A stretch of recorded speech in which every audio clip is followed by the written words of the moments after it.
Aloha students! How are you today? Wow, that's nice to hear. I am expecting that you're excited to learn as much as I am excited to share everything that you need.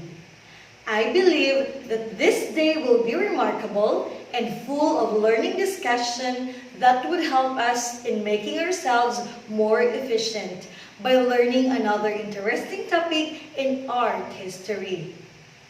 And with that, I welcome you to Arts 9, Quarter 2, Lesson 1. I am Teacher Ruby, your teacher broadcaster, to discuss about the arts of Renaissance and Baroque periods.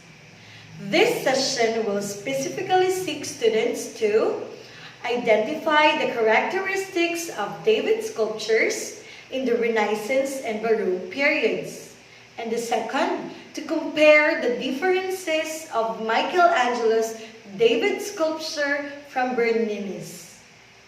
To begin with, I would like to ask you this question. What David sculpture have you seen so far which is considered as the most famous? You're right, the statue of David in nude. This is the most famous sculpture of David of Michelangelo.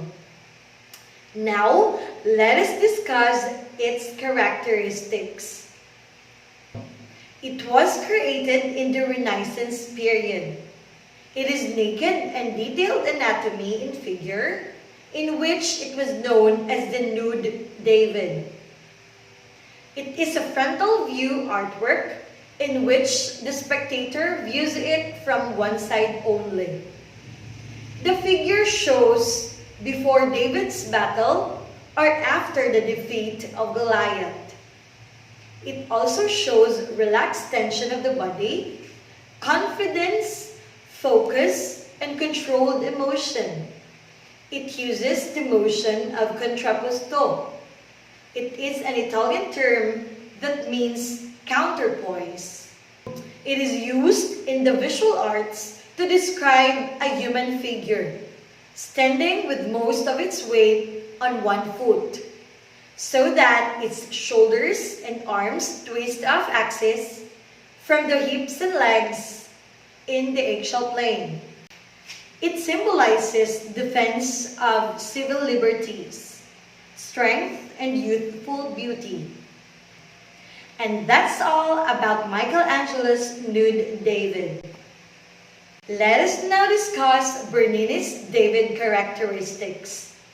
It was created in the Baroque period. It is a three-dimensional work that challenges the viewer to walk around it in order to contemplate its changing nature depending on the angle from which it is seen. The figure shows David's act of throwing a stone to Goliath, in which it was known as the throwing David. It also shows emotional aggression and psychological intensity, dramatic action, and determination.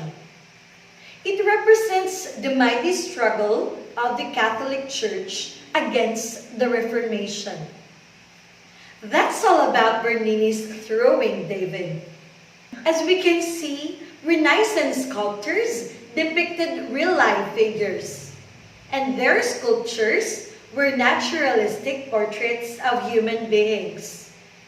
On the other hand, Baroque sculpture, typically larger than life size, and is marked by a similar sense of dynamic movement along with an active use of space.